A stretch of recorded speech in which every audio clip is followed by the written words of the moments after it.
I'm Walter Lewin. I will be your lecturer this term. In physics, we explore the very small to the very large. The very small is a small fraction of a proton, and the very large is the universe itself. They span 45 orders of magnitude, a 1 with 45 zeros.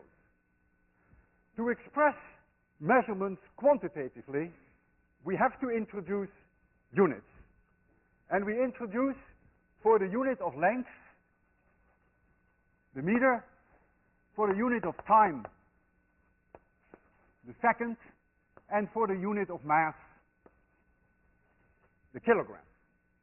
And you can read in your book how these are defined and how the definition evolved historically. Now, there are many derived units which we use in our daily life for convenience, and some are tailored to a specific field. We have centimeters, we have millimeters, kilometers, we have inches, feet, miles. Astronomers even use the astronomical unit, which is the mean distance between the Earth and the Sun, and they use light years, which is the distance that light travels in 1 year.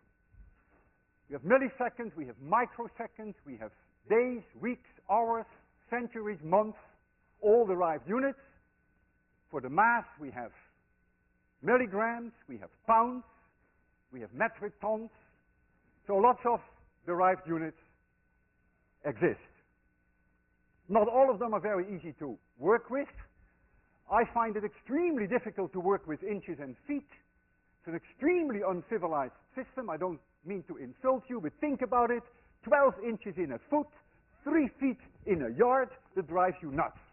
I work almost exclusively decimal, and I hope you will do the same during this course, but we may make some exceptions.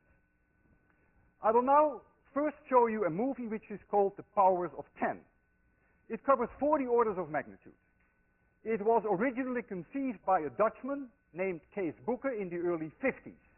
This is the second generation movie, and you will hear the voice of Professor Morrison, who is a professor at MIT. The Powers of 10, 40 orders of magnitude. There we go.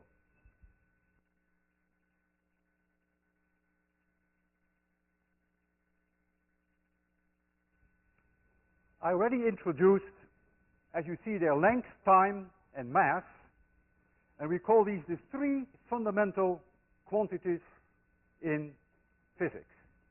I will give this the symbol capital L for length, capital T for time, and capital M for mass. All other quantities in physics can be derived from these fundamental quantities. I give you an example. I put a bracket around here. I say speed, and that means the dimensions of speed. The dimensions of speed is the dimension of length divided by the dimension of time.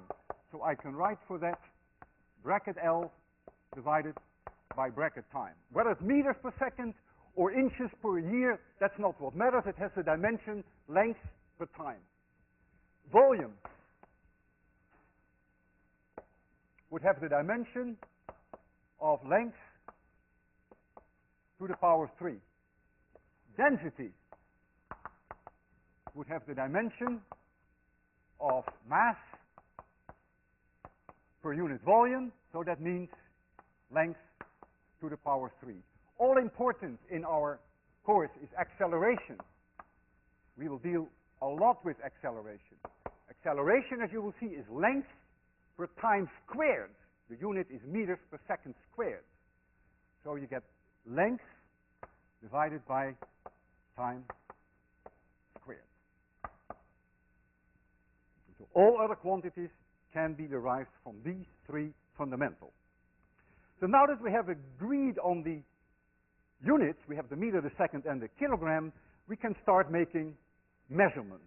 Now, all important in making measurements, which is always ignored in every college book, is the uncertainty in your measurement.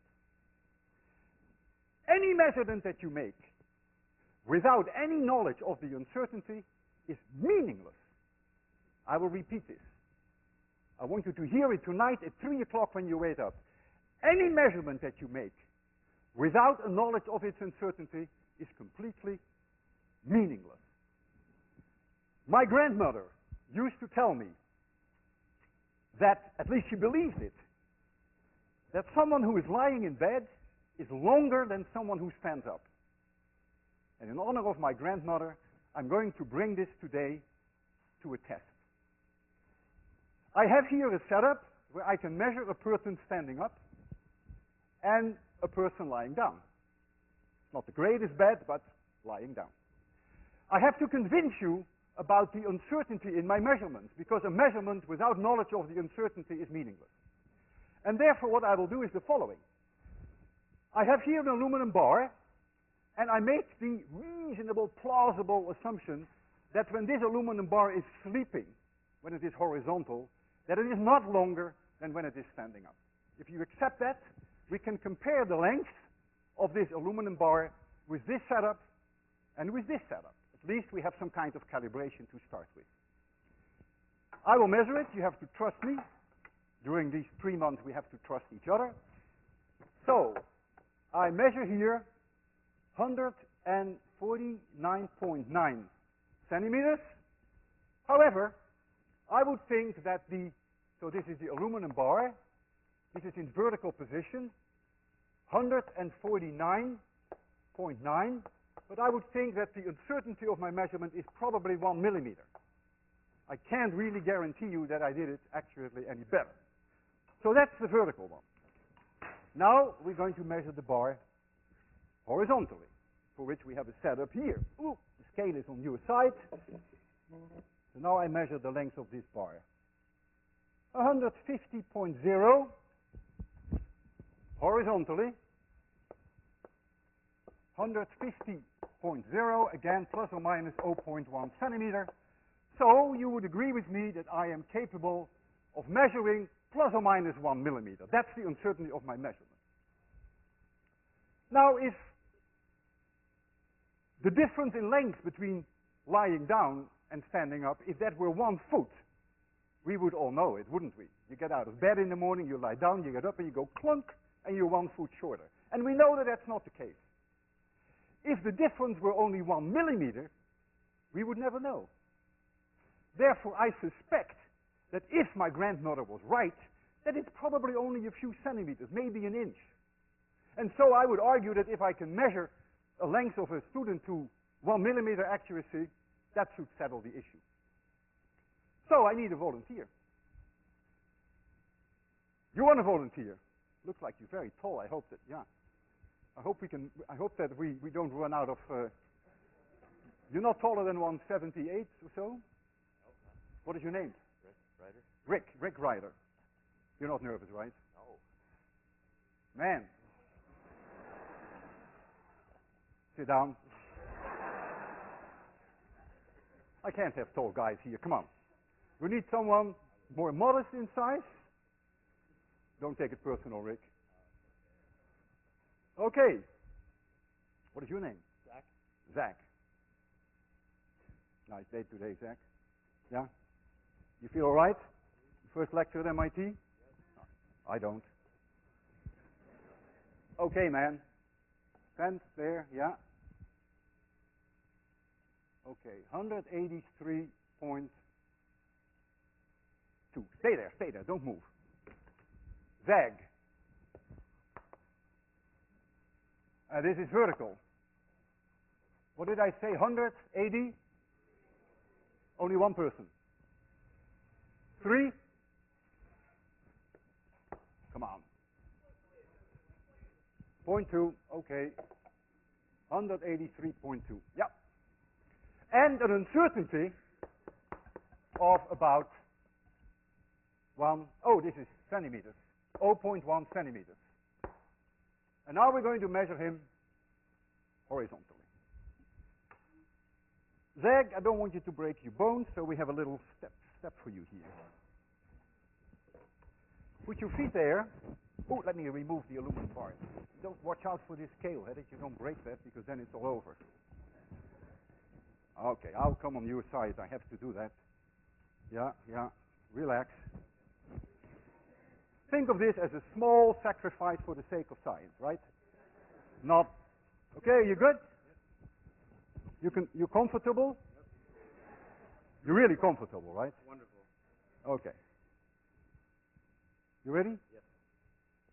Okay. Okay. 185.7. Stay where you are. 185.7. I'm sure I want to first make the subtraction, right? 185.7 plus or minus 0.1 centimeter. Oh, that is 5. That is 2.5 plus or minus 0.2 centimeters. You're about 1 inch taller when you sleep than when you stand up. My grandmother was right. She's always right. Can you get off here? I want you to appreciate that the accuracy, thank you very much, Zach, that the accuracy of 1 millimeter was more than sufficient to make the case. If the accuracy in my measurement would have been much less, this measurement would not have been convincing at all. So whenever you make a measurement, you must know the uncertainty, otherwise it is meaningless. Galileo Galilei asked himself the question, why are mammals as large as they are and not much larger? He had a very clever reasoning which I've never seen in print, but it comes down to the fact that he argued that if the mammal becomes too massive, that the bones will break. And he thought that that was a limiting factor. Even though I've never seen his reasoning in print, I will try to reconstruct it, what could have gone through his head. Here is a mammal. And this is one of the 4 legs of the mammal. And this mammal has a size S.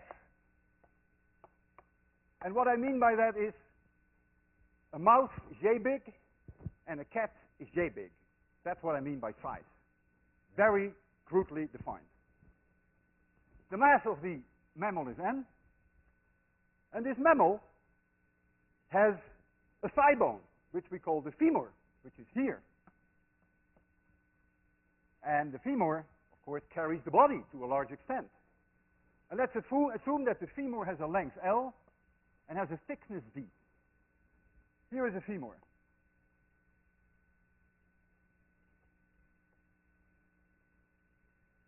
This is what a femur approximately looks like. So this would be the length of the femur.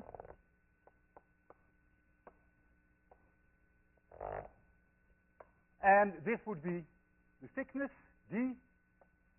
And this would be the cross-sectional area, A.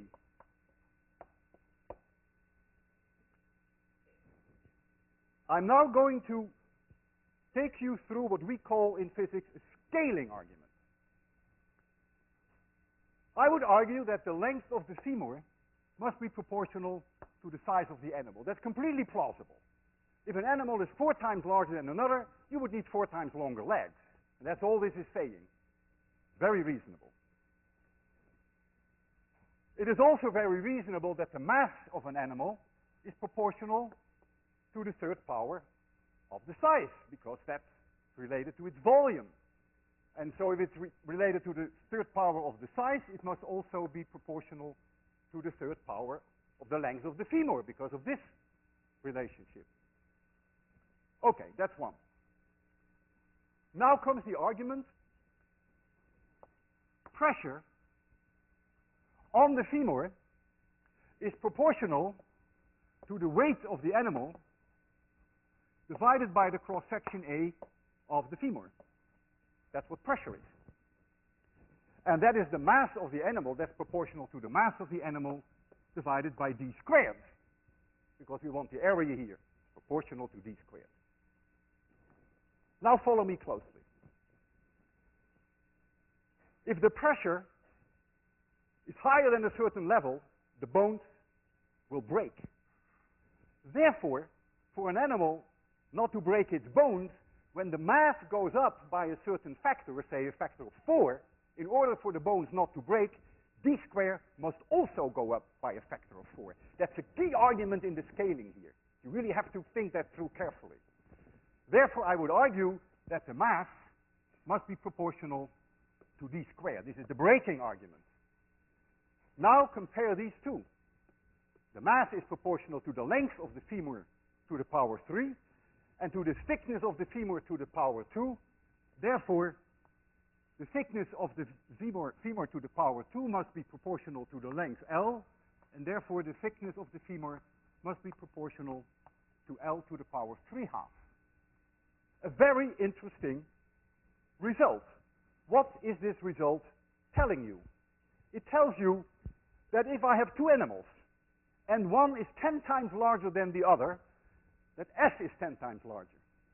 That the length of the legs are 10 times larger, but that the thickness of the femur is 30 times larger, because it is L to the power 3/2. If I were to compare a mouse with an elephant is about 100 times larger in size. So the length of the femur of the elephant would be 100 times larger than that of a mouse. But the thickness of the femur would have to be 1,000 times larger. And that may have convinced Galileo Galilei that that's the reason why the largest animals are as large as they are, because clearly if you increase the mass, there comes a time that the thickness of the bones is the same as the length of the bones. You're all made of bones, and that is biologically not feasible. And so there is a limit somewhere set by this scaling law. Well, I wanted to bring this to a test. After all, I brought my grandmother's statement to a test, so why not bring in Galileo Galilei's statement to a test? And so I went to Harvard, where they have a beautiful collection of femurs, and I asked them for the femur of a raccoon and a horse. A raccoon is this big. A horse is about 4 times bigger. So the length of the femur of a horse must be about 4 times the length of the raccoon. Close. So I was not surprised. Then I measured the thickness, and I said to myself, aha, if the length is 4 times higher, then the thickness has to be 8 times higher if this holds. And what I'm going to plot for you, you will see that shortly, is d divided by L versus L. And that, of course, must be proportional to L to the power 1/2. I bring 1 L here. So if I compare the horse and I compare the raccoon, I would argue that the thickness divided by the length of the femur for the horse must be the square root of 4, twice as much as that of the raccoon. And so I was very anxious to plot that, and I did that, and I show you the result. Here is my first result. So we see there d over L. I explained to you why I prefer that to plot it. And here you see the length. You see here the raccoon, and you see the horse. And if you look carefully, then the d over L for the horse is only about 1.5 times larger than the raccoon. Well, I wasn't too disappointed. 1.5 is not 2, but it is in the right direction. The horse clearly has a larger value for d over L than the raccoon. I realized I needed more data, so I went back to Harvard. I said, look, I need a smaller animal, an opossum maybe a rat, maybe a mouse. And they said, okay. They gave me 3 more bones. They gave me an antelope, which is actually a little larger than the raccoon, and they gave me an opossum, and they gave me a mouse. Here is the bone of the antelope. Here is the one of the raccoon. Here is the one of the opossum. And now you won't believe this. This is so wonderful, so romantic. There is the mouse. Isn't that beautiful? Teeny weeny little mouse with only a teeny weeny little femur. And there it is. And I made the plot. I was very curious what that plot would look like. And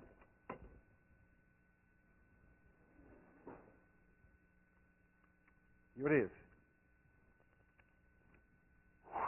I was shocked. I was really shocked. Because look, the horse is 50 times larger in size than the mouse. The difference in d over L is only a factor of 2. And I expected something more like a factor of 7. And so, in d over L, where I expect a factor of 7, I only see a factor of 2. So I said to myself, oh my goodness, why didn't I ask them for an elephant? The real clincher would be the elephant, because if that goes way off scale, maybe we can still rescue the statement by Galileo Galilei. And so I went back, and they said, okay, we'll give you the femur of an elephant. They also gave me one of a moose, believe it or not. I think they wanted to get rid of me by that time, to be frank with you. And here is the femur of an elephant. And I measured it, the length and the thickness. And it is very heavy. It weighs a ton. I plotted it. I was full of expectation. I couldn't sleep all night. And there's the elephant. There is no evidence whatsoever that d over L is really larger for the elephant than for the mouse. These vertical bars indicate my uncertainty in measurements of thickness, and the horizontal scale, which is a logarithmic scale, the uncertainty of the length measurements is in the thickness of the red pen, so there's no need for me to indicate that any further. And here you have your measurements, in case you want to check them. And look again at the mouse and look at the elephant. The mouse has indeed only 1 centimeter length of the femur, and the elephant is indeed 100 times longer. So the first scaling argument that S is proportional to L, that is certainly what you expect, because an elephant is about 100 times larger in size. But when you go to d over L, you see it's all over. The d over L for the mouse is really not all that different from the elephant, and you would have expected that number to be with the square root of 100, so you expect it to be 10 times larger instead of about the same. I now want to discuss with you what we call in physics dimensional analysis. I want to ask myself the question, if I drop an apple from a certain height and I change that height, what will happen with the time for the apple to fall? Well, I drop the apple from at height h, and I want to know what happens with the time when it falls. And I change h. So I said to myself, well, the time that it takes must be proportional to the height to some power alpha. Completely reasonable. If I make the height larger, we all know that it takes longer for the apple to fall. So that's a safe thing. I said to myself, well, if the apple has a mass m, it probably is also proportional to the mass of that apple to the power beta. I said to myself, gee, yeah, if something is more massive, it will probably take less time. So maybe m to some power beta. I don't know alpha, I don't know beta. And then I said, yeah, there is also something like gravity. There is the Earth's gravitational pull, the gravitational acceleration of the Earth. So let's introduce that too, and let's assume that that time is also proportional to the gravitational acceleration. This is an acceleration. We'll learn a lot more about that, to the power gamma. Having said this, we can now do what's called in physics a dimensional analysis. On the left, we have a time.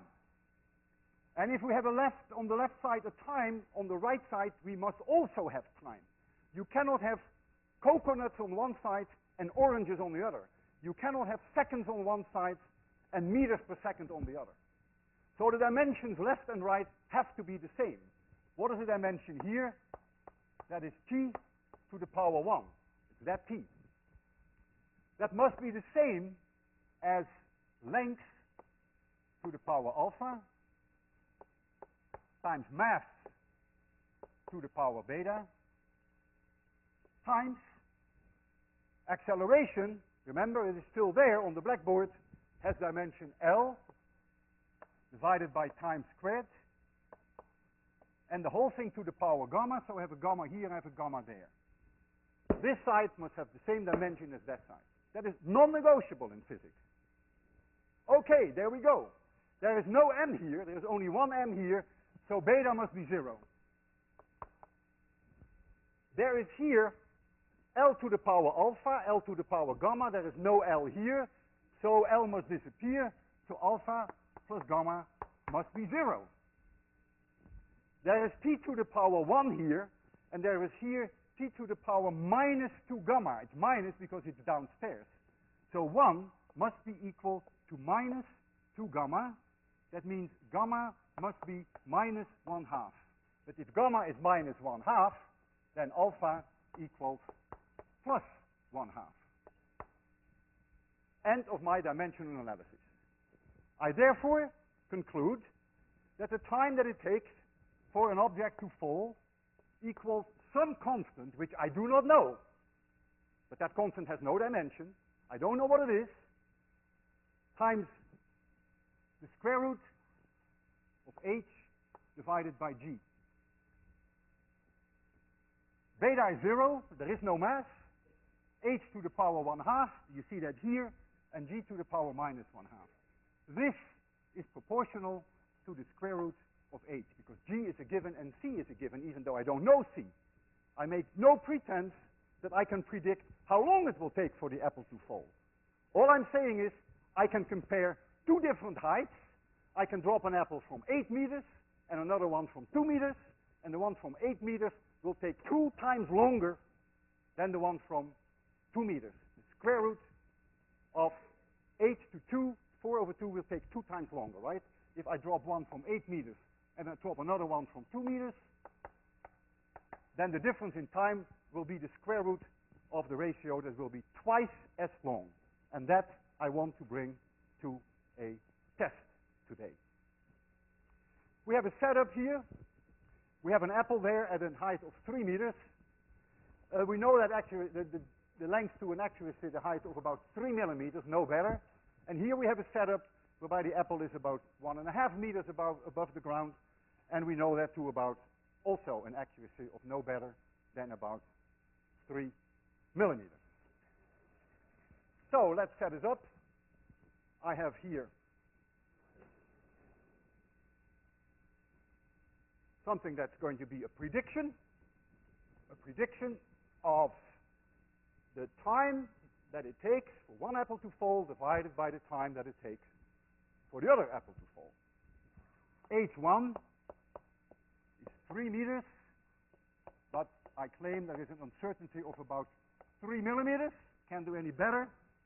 And H2 equals 1.5 meters, again with an uncertainty of about 3 millimeters. So the ratio of H1 over H2 is 2.000, and now I have to come up with an uncertainty, which physicists sometimes call an error in their measurements, but it's really an uncertainty. And the way you find the uncertainty is that you add the 3 here, and you subtract the 3 here, and you get the largest value possible. You can never get a larger value. And you'll find that you get 2.006. And so I would say the uncertainty is then 0.06. This is a dimensionless number because it's length divided by length. And so the time t1 divided by t2 would be the square root of h1 divided by h2. That is the dimensional analysis argument that we have there. And we find, if we take the square root of this number, we find 1.414 plus or minus 0.0, and I think that is a 2. That is correct. So here is a firm prediction. This is a prediction. And now we're going to make an observation. So we're going to measure T1, and there's going to be a number, and then we're going to measure T2, and there's going to be a number. I have done this experiment 10 times, and the numbers always reproduce within about 1 millisecond. So I could just adopt an uncertainty of 1 millisecond. I want to be a little bit on the safe side. Occasionally, it differs by 2 milliseconds. So let us be conservative, and let's assume that I can measure this to an accuracy of about 2 milliseconds. That is pretty safe.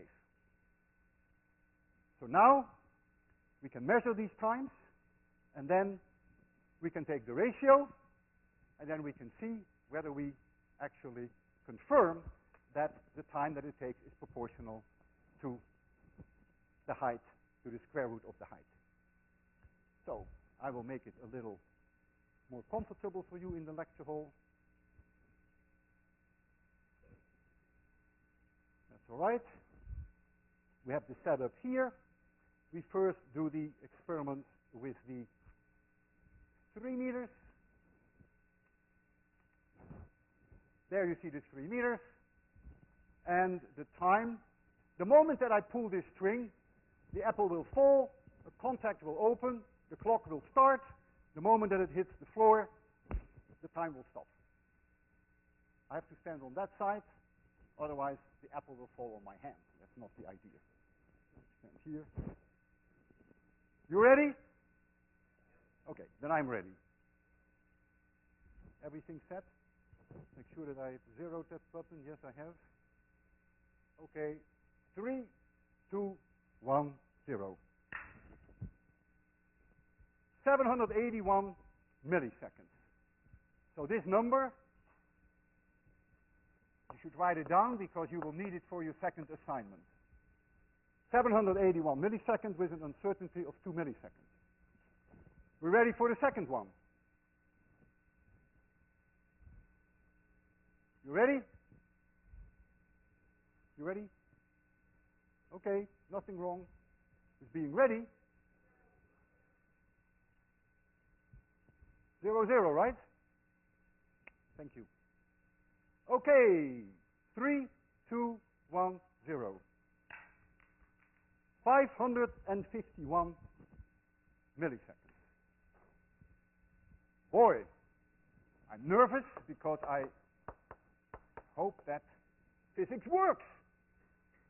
So I take my calculator, and I'm now going to take the ratio T1 over T2.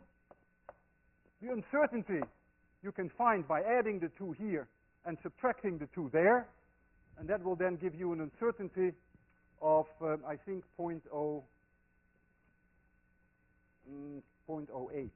Yeah, 0.08. You should do that for yourself. 0.008. Dimensionless number, this would be the uncertainty. This is the observation. 781 divided by 551. 1 point, let me do that once more. 781 divided by 551. 1417. Perfect agreement. Look, the prediction says 1.414, but it could be 1 point, could be 2 higher. That's the uncertainty in my height. I don't know any better. And here, I could even be off by an 8, because that's the uncertainty in my timing. So these 2 measurements confirm they are in agreement with each other. You see, uncertainties in measurements are essential. Now, look at our results. We have here a result which is striking. We have demonstrated that the time that it takes for an object to fall is independent of its mass.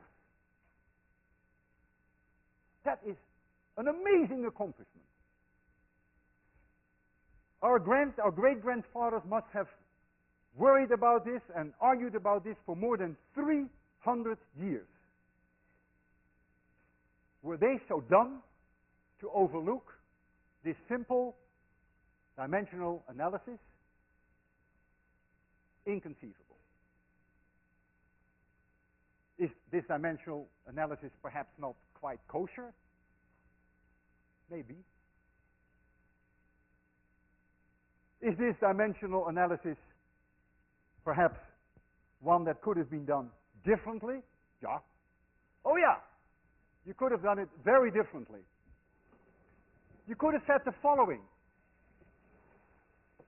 you could have said the time for an apple to fall is proportional to the height that it falls from to a power alpha. Very reasonable. We all know the higher it is, the more it will take, the more time it will take. And we could have said, yeah, it's probably proportional to the mass somehow. If the mass is more, it will take a little bit less time. Turns out to be not so, but you could think that. But you could have said, well, let's not take the acceleration of the Earth, but let's take the mass of the Earth itself. Very reasonable, right? I would think if I increase the mass of the Earth, that the apple will fall faster. So now I would put in the mass of the Earth here. And I start my dimensional analysis, and I end up dead in the waters. Because you see, there is no mass here. There is a mass to the power beta here and one to the power gamma. So what you would have found is beta plus gamma equals 0, and that would be end of story. Now you can ask yourself the question, well, is there something wrong with the analysis that we did? Is ours perhaps better than this one? Well, it's a different one. We came to the conclusion that the time that it takes for the apple to fall is independent of the mass. Do we believe that? Yes, we do. On the other hand, there are very prestigious physicists who even nowadays do very fancy experiments, and they try to demonstrate that the time for an apple to fall does depend on its mass, even though it probably is only very small if it's true, but they try to prove that. And if any of them succeeds, or any one of you succeeds, that's certainly worth a Nobel Prize. So we do believe that it's independent of the mass. However, this, what I did with you, was not a proof, because if you do it this way, you get stuck. On the other hand, I'm quite pleased with the fact that we found that the time is proportional with the square root of h. I think that's very useful. We confirmed that with experiments, and indeed, it came out that way. So it was not a complete waste of time. But when you do a dimensional analysis, you better be careful. I'd like you to think this over, the comparison between the two, at dinner, and maybe at breakfast, and maybe even while you are taking a shower, whether it's needed or not. It is important that you digest and appreciate the difference between these two approaches. It will give you an insight in the power and also into the limitations of dimensional analysis. This goes to the very heart of our understanding and appreciation of physics. It's important that you get a feel for this. You're now at MIT. This is the time. Thank you. See you Friday.